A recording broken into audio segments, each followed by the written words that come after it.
Here's Bevon underneath, and he'll take the shot. Mechanix chasing Snyder in the end zone. Oh, goodness! Quinn Snyder to the top floor. Skies Andrew Mechanix for the score.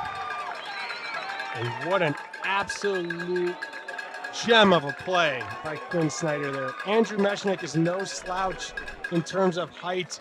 Welcome back. It's Swing Pass. I'm Adam Ruffner. That's Cameron Brock. We've got 8 games of Week 5 recap action to get to. So as we always do, let's not waste any time. Starting with Chicago's big Texas sweep, getting 2 huge road wins. First on Friday night in Houston, and then on Saturday in Austin against the reigning South Division champion Seoul. It wasn't a pretty win, but they did get the dub, and now the Union sitting in a virtual tie for first place in the Central Division with Minnesota, who also got a huge road win last Friday night in Madison, making it 4 of their last 5 going into Breeze Stevens Field, dating back to the beginning of 2021. Wind chill really reversing the big brother, little brother dynamic over the years of that border battle. We'll get into those 3 big Central Division matchups, but we also want to touch on New York's big 3rd straight win. They get a 23-15 victory over Philly at home. Empire now sitting at 4-1, all alone at the top of the East Division standings. Salt Lake get their 6th consecutive win of the season, now sitting at 6-0 with a 23-20 win over San Diego. Pittsburgh splits their weekend with a win on Friday night versus Detroit, but then dropping an 8-goal loss in Toronto on Saturday. The Rush pick up their first win of 2024. Seattle improves to 3-2 with a big 9-goal home win.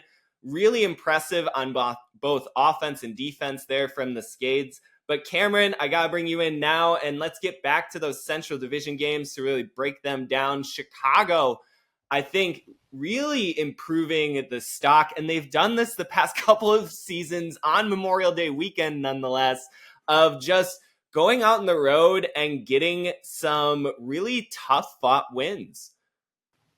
Yeah, they made pretty easy work of Houston on Friday, but I think a lot of us were looking at that Saturday game, the second day of a doubleheader in Austin, a team that has looked really good so far, albeit against not the best competition. And I said it in the preview pod, I didn't know how Chicago was going to score enough goals to be able to keep up with Austin. Chicago has been averaging under 15 goals a game in their last 10 or 12 games or whatever it is. Turns out you don't have to score more than 15 when your opponent only scores 13. So math there works out in their favor. They still didn't get to 15 goals, but 14 was enough to get the job done against an Austin team that just I've got a lot to say about that performance by Austin, but it's we'll get there. Well, let's start with Chicago's successes, because I thought on Friday night they had a really interesting game plan. They just kept taking deep shots. They completed 11 of 14 hucks, 79%, with Jack Shanahan, John Lithgow, and Jeff Weiss really taking over as both throwing and receiving targets. Shanahan, I think, finished with 6 assists and 3 huck completions. He's now at 9 of 10 hucks on the year in his 4 starts for Chicago. Really impressive numbers from the captain there. And just sort of, I think Chicago got to the point that we've been wondering if they could get to dating back to the middle part of last season, which is getting their playmakers into optimal spots and just being able to kind of, I think, rely on one of the more established systems on both offense and defense in this league. It wasn't so long ago that a good chunk of this Union roster was in a championship game in 2022. This core knows how to win. It's kind of gotten a little bit muddled with the amount of roster turnover they've gone through the last several seasons, but there's still a core here. Head coach Dave Woods still knows how to implement some of the best roller pull defensive strategies in the UFA. And I don't know, I just found myself kind of quietly rooting for the Union throughout the weekend, seeing them get their legs underneath of them. Their young players are playing fantastically well. The newcomer from Madison, Jake Ruben Miller, had a series of blocks on the weekend. The rookie, Nate Astrom, their pulling specialist, and just sort of X factor emerging. He's been one of the most impressive rookies this year. Union are once again at that spot where they're kind of getting contributions from everywhere, and they don't have any real mistake spots. The turnovers that they did make, and they certainly had their fair share. They had 42 turnovers compared to just 34 scores on their weekend in Texas, but they're good turnovers. I will just say that from watching the film. They're kind of playing field position. It's the people they want taking shots, taking them. There aren't a whole bunch of head scratchers right now for the Union. And I think that kind of discipline just makes them a really tough out point after point for 4 quarters of play. Yeah, as you mentioned with Shanahan and Weiss, like taking deep shots, going 11-14 as a team on those deep shots. Last year, they were one of the worst teams in the league at completing hucks. I believe at the end of last season, their percentage was under 50%, or like hovering right around that number. So they kind of have flipped the script on that. Obviously, adding guys like John Lithgow and adding Jeff Weiss back into the lineup, some big targets to throw to. Weiss also being somebody who will put it deep. Is very helpful. And that is where they get, if you go back to their 2022 season, they were one of the best hucking teams in the entire league. And it was mostly coming from their cutting core. There wasn't a lot of hucking coming from the backfield. It's one thing. There aren't a lot of things that I think the AlleyCats have had in common play style wise with the Union over the years. But the one thing we've both done is that, generally speaking, our hucks are coming from our cutters, not from our handlers who start in the backfield. And you find a lot of success there. It was good to see in Houston. Chicago wasn't a team we'd seen a lot from so far. They'd only played Detroit and Minnesota. And to see them have some more offensive success against Houston, where they really had struggled in the previous game against Minnesota, was a good sign for them as they're still working in new pieces. It was a little bit more of a struggle against Austin. Austin, of course, is a better team than Houston, and it looked like the wind was a little bit more of a factor on Saturday than it was on Friday when they were in Houston. But yeah, they were Jacob Rubin-Miller, to your point, getting blocks. I think I heard during the Austin game, the announcer said he actually was averaging the most blocks per point played out of anyone in the entire UFA, at least up to that point. He was a guy I remember in Madison was a high impact player. He kind of was like the Dylan DeClerc for Madison, where it seemed like so many times when he got the block, he also was then the one catching the score afterwards. So he's a big energy guy. He is a dynamic playmaker for them. He's someone we're definitely going to be keeping our eye on as we go into our matchup with them this week. Yeah, and as a team, Chicago converts 14 breaks in 2 games, really solid numbers there, and also generate 20 blocks. Again, Rubin-Miller and Ashram combining for 7 of those as a duo. And to your point, there's a toughness right now to Chicago. They've shown this in seasons past. I think their offensive weaknesses at the end of last year kind of occluded, I think, a really solid rotation of players on this team. And honestly, a lot of hustlers. You just saw that in their second game in Austin. Chicago was routinely winning the 50-50 balls. They were routinely out hustling a Seoul team playing their first game of the weekend, while Chicago was enduring their second of back-to-back heat postponed matchups. It was 95 plus degrees down in Houston and Austin this weekend, and Chicago looked like that didn't bother them whatsoever. And I can tell you from living in the Midwest right now, it has not been those kind of temperatures up here. So again, just hats off to the conditioning, the mental toughness of the Chicago team on the road that's now sitting at 3-1. And I think that that's a good point to maybe transition over to the other successful Central Division team that I think headlined this past weekend's play, and that's Minnesota carving out a 21-17 win in Madison and also improving to 3-1. And while they started very slow and it felt like it was going to be just another weird emotional game in Breese Stevens Field, this Windshield team really took over in the second half, and especially after the postponement in the middle of the game due to rain delay. Minnesota's defense just battened down, and their offense was, I think, the version that we've all been waiting for, which is potent at times, but otherwise very patient and successful at sort of working it between its pieces. And the other thing that I was just impressed by from the Windshield, and it was a total reversal from their week 4 loss against Pittsburgh, the line calling, the ability to really, I think, draw on the strength of this team's versatile rotations. You know, they've got players like Matt Rader and Quinn Snyder, who are X factors on both offense and defense, and getting them into a rhythm where they can be successful in either of their roles, I think is so important for this wind chill team's success.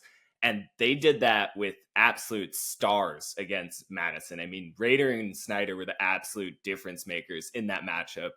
The Radicals just did not have somebody to match up with those dudes, and they combined for 7 scores and just a series of really, I think, elevating plays for the road team. What was your take on Minnesota's big win in Madison?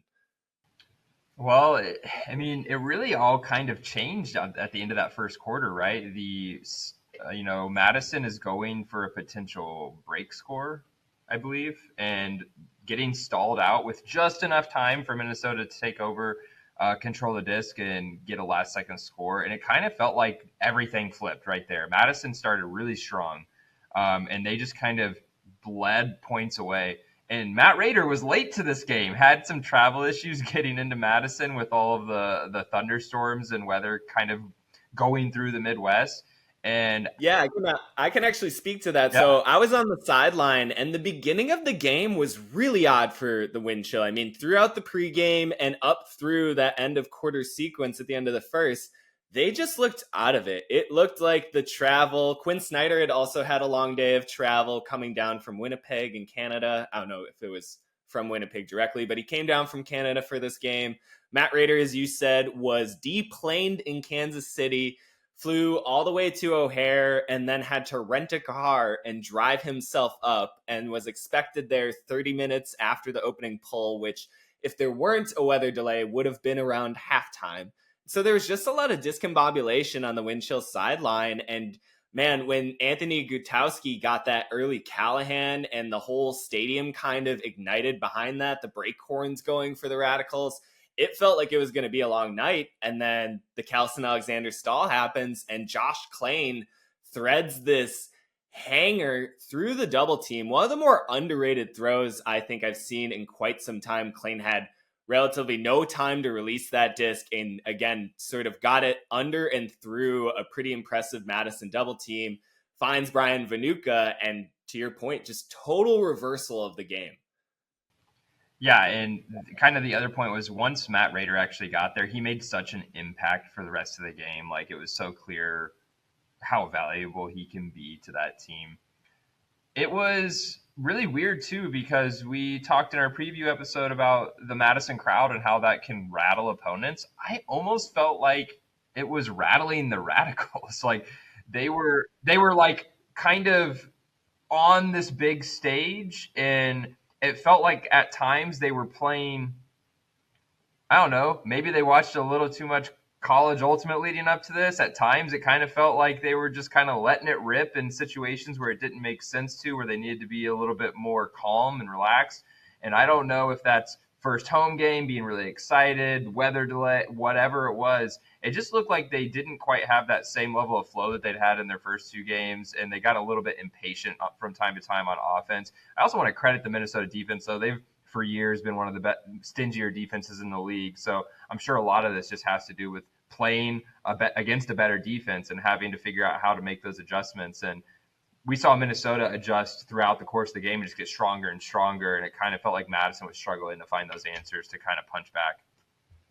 Yeah, I mean, Minnesota's ability to identify their optimal matchups and just get those players a disc. I mean, Bevon had one of his best performances, I think, of his career quietly in this game. He was 28 of 29 from the field, 7 total scores, a block, 493 total yards. The coming down with that buzzer beater at the end of the first quarter, I mean, he was just everything from them.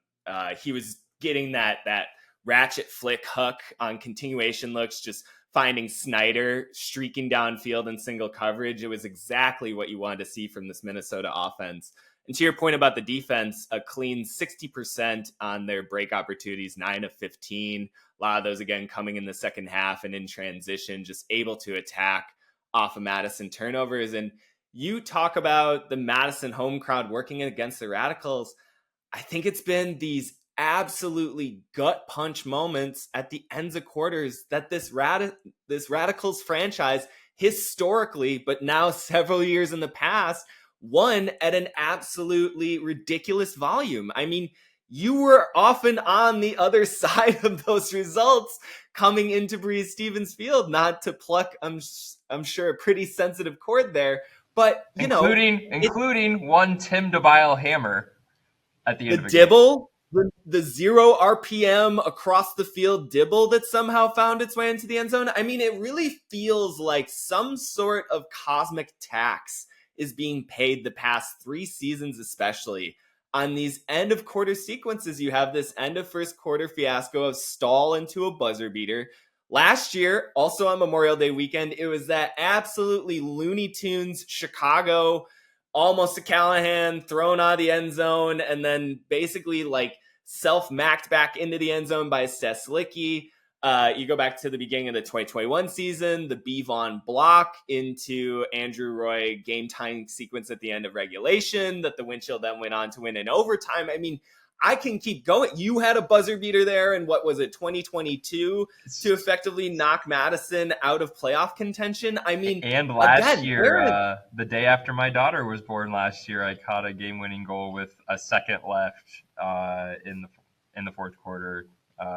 That was at Indy. That was at Indy. But like it was also just like last year. They also lost their first road game. Their first 2 games of the year, they lost at the buzzer at Pittsburgh, and they lost essentially at the buzzer at Indy. Like, this hasn't even been just a problem in Breeze Stevens. It's been a problem for them no matter where they've been the last couple of years.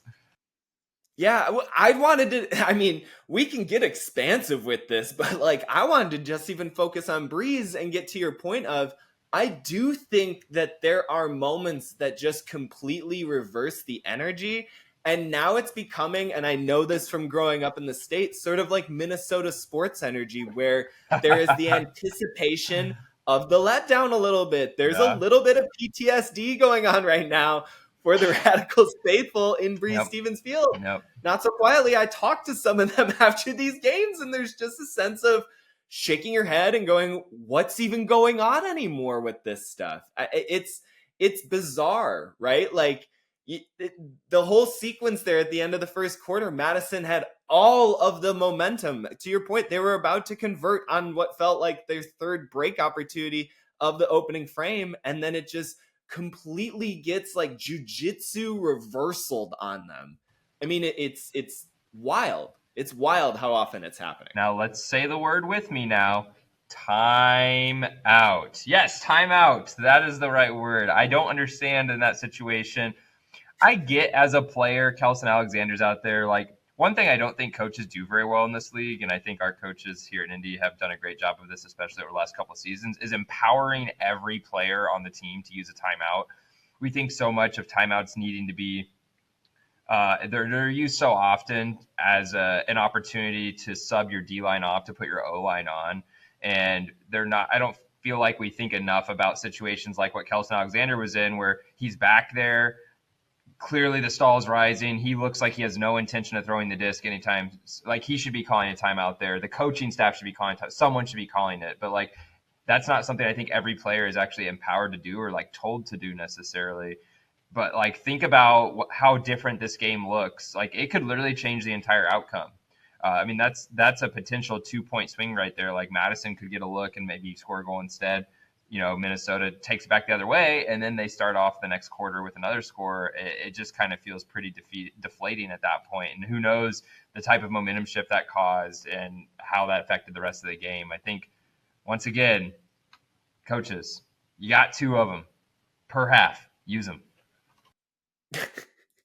Well, Madison will face a tough road battle in Chicago this coming weekend. Minnesota, I believe, has a bye in week 6, one of the few teams that is off. So they'll be able to carry a little bit of momentum going forward with that big win. And I wanted to touch on another point that was really impressive for Minnesota. They entered week 5 as the worst hucking team in the UFA. I believe they had a sub 30% completion rate on deep looks.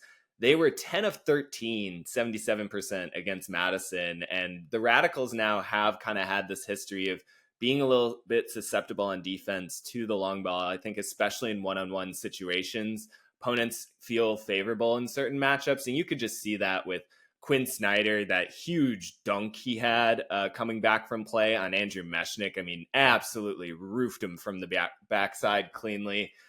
Raider, just a couple of times, I think, showing out why he's such a legend in this game. And he is just one of those players, when he's playing well like this, he completely elevates the ceiling of this team. Like, he is one of those players who can just take the top off, and you see it routinely now. He's picking his spots. He's not able to just take over games for quarters at a time, but when you need a big play in a tight moment, they now have arguably the best downfield player in the division when it comes to one-on-one matchups in those kinds of scenarios.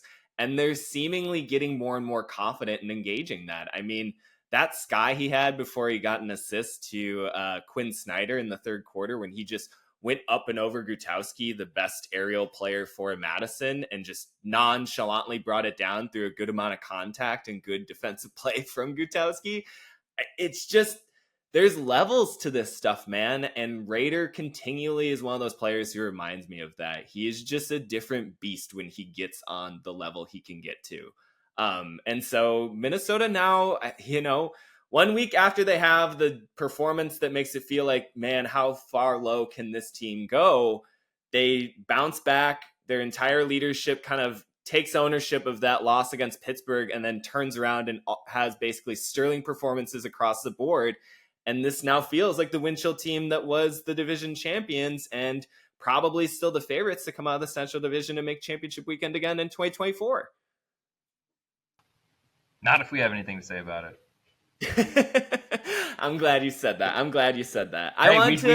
We see them in two, not this weekend, but the weekend after, I believe, is when we play them. It's our only matchup of the season. So that'll be a big moment. I mean, that could start to really clarify if they do host, if they do have a chance to host throughout the playoffs. So we have two games this week, and we got to get to before we worry about that one. But yeah, I mean, hey, this season continues to be interesting, if nothing else. Well, and the Winchell figure to also add 3 really important starters now coming off of their collegiate seasons, and Will Brandt, Paul Krennick, and Ian McCoskey, as well as what figures to be a couple other rookies or first couple of year players that the Winchell always pick up after Nationals wraps up. So this might not even be the full strength Minnesota team heading forward, which is, I think, really encouraging news for any Winchell fans, especially again after that big week 4 setback in their home opener. But I wanted to touch on a couple more results, and then I wanted to get into the final part of the episode and talk about knowns versus unknowns with you after the first 5 weeks of play. You and a couple other teams have only had 2 games so far in 2024. There's some teams that have had 6 games, like Salt Lake, 5 games for New York. So there's just a wide amount of variance, and I kind of wanted to have a little bit of a top-level discussion with you about what we know about certain teams and what we don't know about a host of others. But I wanted to get to a couple of other important Week 5 results, particularly for the 2 teams that played in last year's championship game. Mentioned at the top of the episode, in New York getting an 8-goal win over Philadelphia at home. New York now improves to 4-1. That's 3 straight wins after having their 31-game winning streak snapped down in Atlanta. The champs are looking more and more like the 2-time reigning champs. They were 11 of 12 on Hucks. I think in addition to Minnesota, New York was second worst in Hucks coming into Week 5, so they completely reversed the script on that. The injection of Jeff Holm on offense really feels like a great balance piece for Benyat and just opened up a lot more in that Empire offensive attack. Jack Williams, Charles Weinberg, Elliot Chartok were all active in engaging the deep game as throwers. The offense for the Empire also finished 13 of 16, 81% on their offensive possessions. And then the defense was a sterling 10 of 14 on defensive break chances. Again, a both sides of the disc strong performance against a tough Phoenix team who now is winless still on the season. These kind of meltdown Aprils and Mays for Philadelphia continue to confound them, but we'll see if they can bounce back as they have the past couple of years as they work into the summer months of their schedule. Also of note for New York, they committed just 7 turnovers in this game. Were it not for their league record 4 turnover game against DC in the East Division finale, that would be the best performance in New York's established franchise history. So can I rattle off a couple of stats here that, for if you're not really paying attention, would shock you? Yeah. Think about this Phoenix team over the last 3 years. The strength of that team, like the consistent strength, has been the defense, right? They've been able to force turns. They have been able to get breaks no matter what was happening on offense, whether they were, throwing the disc away left and right. You could count on the defense. Right now, they are dead last in opponent completion percentage, dead last in opponent huck percentage. And it's not even close. Opponents are hucking at 8% better against Philly than the next worst team. Opponents are completing nearly 80% of their hucks against Philadelphia. You talk about New York needing a get-right game in the deep game. Just go play Philadelphia. You could probably throw an offhand scoober up the field 40 yards, and it's going to land in your own player's hands. I mean, Philly's providing absolutely no pressure defensively, and it's just so shocking because if there was one thing coming into the season I felt like I could say about Philadelphia with all of the turbulence and all the up and downs, it's, well, at least their defense is going to show up. That's not the case anymore. They are pretty much dead last in every metric, every key metric you could think of, and that's just mind-blowing to me. Speaking of, what do we know about teams or what do we not know? Looking those up and seeing those statistics and seeing just how bad they were when I actually put numbers to them was shocking to me. And on the other hand, kudos to New York because they looked pitiful in that Atlanta game, and it really left me with so many questions about where they were going from you. And you're right, the addition of Jeff Holm onto the offensive line seems to completely change the dynamic of everything. And it seems like they're not the explosive offense that we're used to seeing from them that we will expect to have great hucking performances like this week in and week out. But they found just a level of comfort and a level of just that ability to just always seem to have someone available, which was such a huge problem in their first 2 games of the year. It just seems like there's always an outlet. If they don't have something great upfield, they at least have something easy that they can get to move the disc to. And I think adding Jeff Holm on there, as you mentioned, kind of as the counterweight to Ben Yot has been a big piece of that.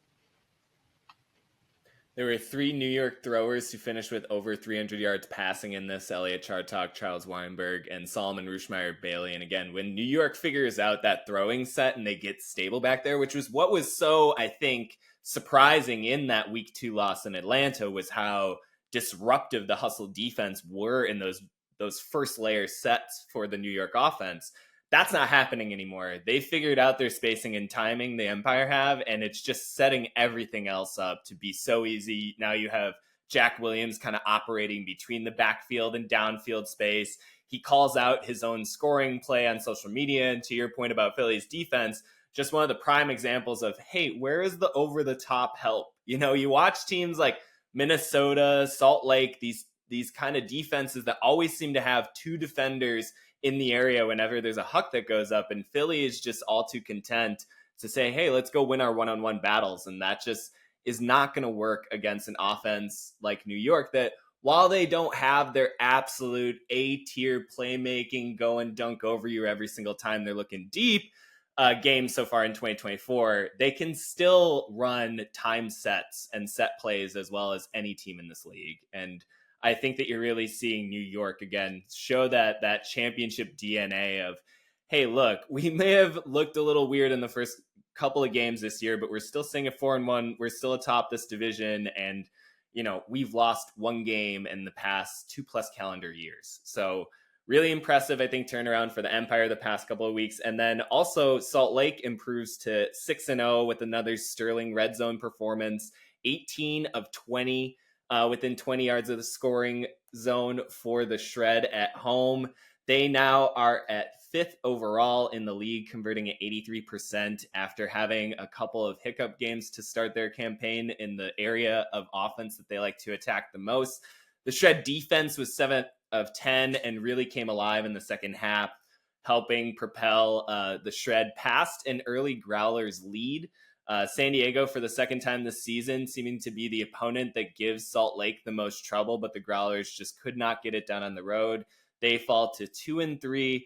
It's the 4th time in 5 games Shred's offense has converted at a 60% clip or better.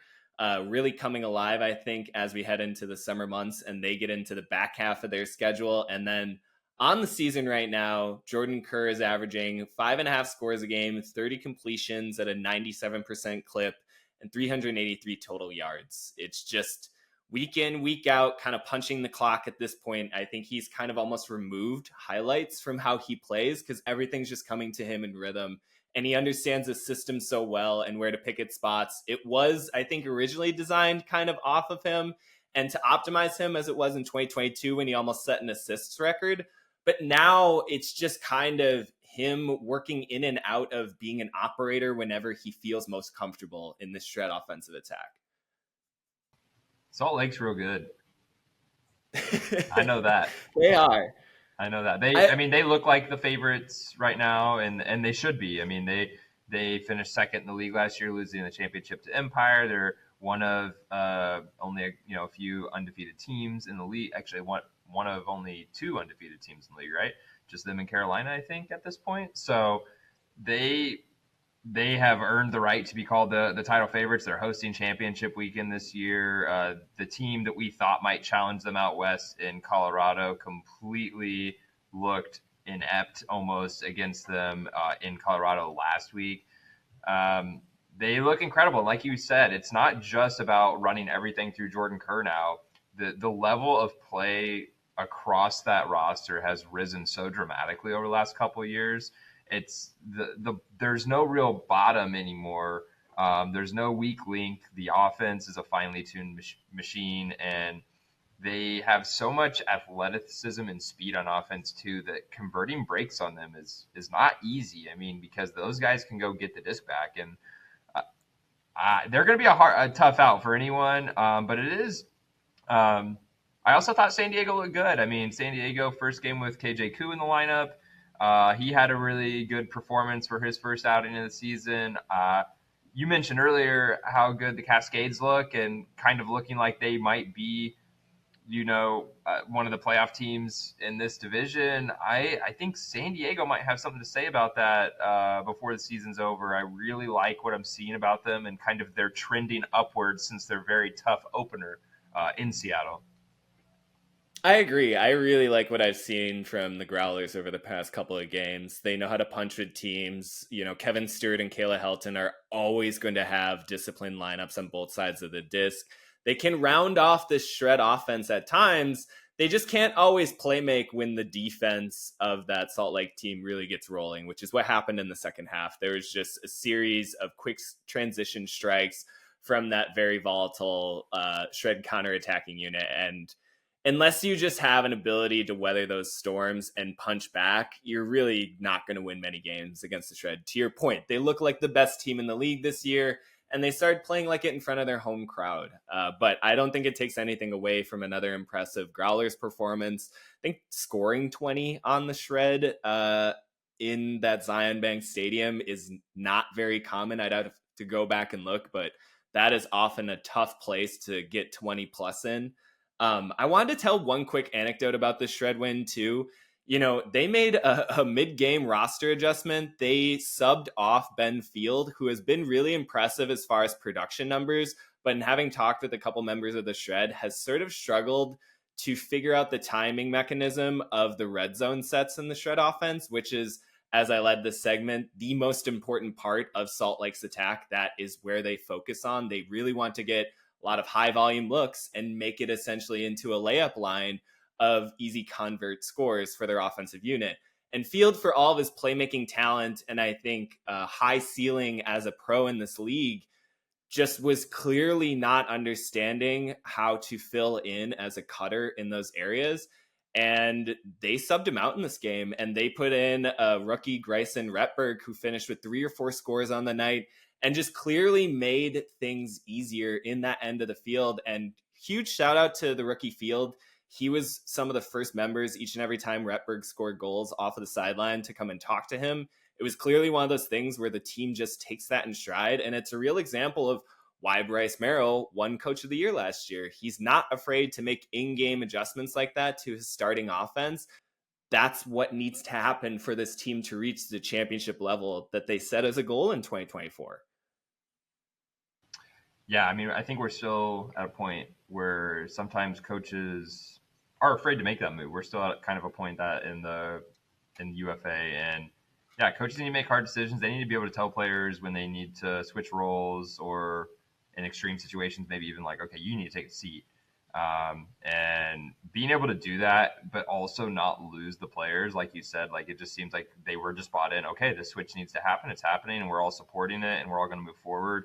And that's great. That's what you hope to see, and that shows me also like the signs of like this is a team that like really cares more about the bottom line of like what's going to make us the best on the field than like thinking about themselves and like what role they individually have. So something every coach dreams of seeing on their team.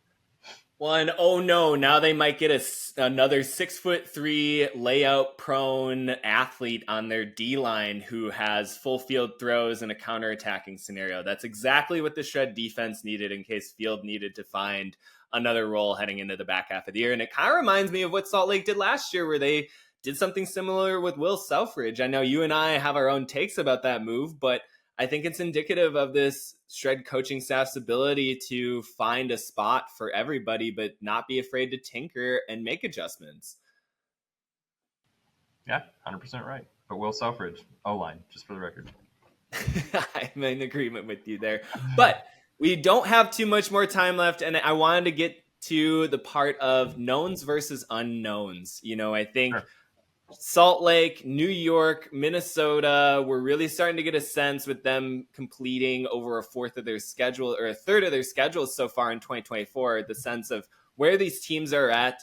But there's just, I think, almost half of the league still that either through the particular games that they played or lack thereof, we don't really have a strong sense of. I mentioned your Indianapolis team, Carolina, Colorado. It just feels like there are some pretty playoff contendery teams that we don't know a whole bunch about. But I wanted to give you the forum to talk about teams that maybe you think that we don't know quite enough about right now and where they might end up. Austin, I think, very much falls into that category after this last weekend. Madison too, you know, both those teams are 2-1, but their 2 wins are against, you know, teams kind of towards the bottom end of the standings in the league, and their losses coming pretty significantly to the teams that they benchmark themselves against. So I wanted to get your sense of maybe what is an unknown in this league that can really start to improve their stock heading out of Memorial Day weekend. Yeah, so I'm going to go with, there's a few different teams I feel like are unknowns right now. I'm going to start out west with Colorado. What do we really know about them? They beat Seattle on the second day of a road trip, a 2-day road trip for Seattle. And they didn't beat them convincingly. I think it was a 3 or 4 score game, and it was pretty tight throughout. I think it was a 1-goal game at halftime. And we thought that Colorado looked really good in that game, but Seattle was hanging around the entire game. And then they go out and host Salt Lake, who is also on the second day of a 2-day road trip, and they just get completely like destroyed. And it looks so opposite from what we saw in that Seattle game. And I'm kind of left thinking like, who is this Colorado Summit team? They were without Quinn Finer in both of those games. He was a late scratch in the Salt Lake game, right? So I'll be curious to see when he's back in the lineup and what that might look like. But we've seen kind of 2 different versions of this Colorado team in terms of like how well they played and the kind of confidence that they played with in the first game versus them looking like they had 0 confidence in that second game. I don't know what we know about them. They have only played 2 games. They're like us in Indy and the Flyers. We're the only 3 teams who have played less than 3 games at this point in the season. What do we know about them? You know, I can go with us. We played Detroit our first week. Doesn't tell you anything about anyone. And then we host Atlanta, our first, you know, real test of the season. And after a pretty good first quarter, we just, you know, Atlanta really kind of took care of us the rest of the game and showed why they were a team in the preseason that we thought might be one of the top teams in the league. To that point, I'm still kind of curious a little bit about Atlanta's had a weird season. They've been, you know, they've had 2 games against Carolina where they've been fairly non-competitive and then looked really good against New York at home. Looked pretty good against us, especially after the first quarter. But biggest teams I have questions about: Colorado. I guess us and Indy, we haven't really shown anything yet. And then the last team probably that comes to mind, besides everyone in the West that's fighting for that third playoff spot, we think, because gosh, who knows who's going to come out of the West there. Madison. I mean, you mentioned Madison. They had 2 games against Pittsburgh and Detroit where they looked great, and those have been 2 of the worst defensive teams in the league so far this season. And their first real test at home against Minnesota, they looked really great for a quarter and then kind of looked a little lost for 3 quarters after that. Kind of don't really know where they're going to end up. What do you think about Austin? You mentioned them. Like, we thought this might be the year where Austin kind of proves who they are, and then they looked like they looked like they had never watched a Chicago Union game before they went and played that. They looked so unprepared for the types of double teaming and defensive strategies that Chicago was running. And it was really mind-blowing to me that they looked so woefully unprepared to face the heavy double team defense of the Union. I mean, you talked about it a second ago, the high variability of what we would otherwise consider contender teams in 2024 really has me shook. I mean, you mentioned Colorado, Austin. I think Minnesota falls into that category after their week 4 scare against Pittsburgh.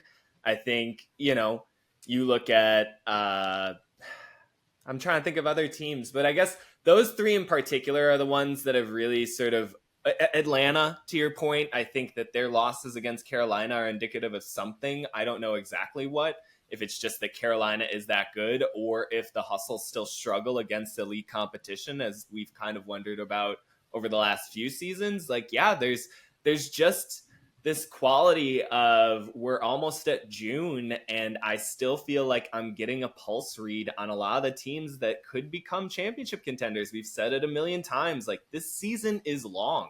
Look at how much New York has turned around in the last 2 to 3 weeks compared with where we saw them down in Atlanta. There's a lot of progress to be made, I think, for a lot of these teams, to say nothing of the Chicagos, the Seattles, the sort of up-and-coming teams that we might expect to even evolve in the middle of the season. I think Boston is there, too. We still will see them go against probably their toughest weekend as a franchise to date in Week 6, which is going to kind of be where I want to dismount this episode, is setting up what will be the biggest weekend, not only in terms of just games and schedule in Week 6, but also I think in terms of, holy cow, are there some incredible matchups. There are 14 total games. On Friday alone, there is Atlanta at Colorado in a Super Series matchup, Boston at New York in a rematch of their Week 4 tilt, Carolina at Austin, the first meeting between the last 2 South Division champs, and Madison at Chicago. That's just Friday. There's also, you guys have a weird home and away doubleheader. There's Seattle has to go to Southern California and take on a tough Growlers team, and an LA team that is also in the complete unknowns bin of, I have no idea where their trajectory will end up this season. It feels very similar to 2023, where they started off slow but then just heated up as the summer progressed. And then on Sunday there's DC at Boston. You guys have to travel to Pitt in your second weekend of the game. It is absolute doubleheader bananas for like half of the league in Week 6. Yeah, it's gonna be interesting. I feel like this is the weekend where we're gonna learn a lot about a lot of teams. To your point about some of the other teams, I feel like with New York, it makes sense that we kind of had to wait to see who they were, because they're a completely different team roster-wise than where they were last year. I think when you look at us in Indy, we have a lot of roster additions, but more importantly, we completely changed up our offense from anything we've ever run before. And so I think with teams like that, I'm like, oh, well, there's some big changes there. It makes sense that we don't really know who they are yet. I do worry a little bit, to your point, about Atlanta, a team who is running pretty much the same system, who's got pretty much the same roster, and has looked pretty non-competitive in those Carolina games. Maybe that does say something bigger, as you alluded to earlier. Same thing like in Colorado, like they didn't have a ton of roster change. Most of the roster change we saw outside of the loss of Cody Spicer seemed like it was going to be positive, but the results show us otherwise in that Salt Lake game. So looking forward to learning more, hopefully, about a lot of teams after we finish this weekend. See, I feel like you just cursed us on this show, though, because now it's going to be one of those things where the results are so topsy-turvy. Again, there's so many doubleheaders. I'd have to go back and count it up, but there's something like 7 teams going through doubleheaders, and really odd ones, too. Again, there's a host of teams that have an away game or a home game on Friday, and then the opposite on a Sunday. You guys have a home and away split. It's bananas out there. And so what if we just get a bunch of splits, man? Like, what is that going to mean? I mean, a bunch of banana splits? There was a little bit more of a return to normalcy with 5 home teams winning the 8 games in week 5. But in week 4, there were 8 road wins in 11 games. Like, we're in complete unknown waters here. I feel like we're a little off the map.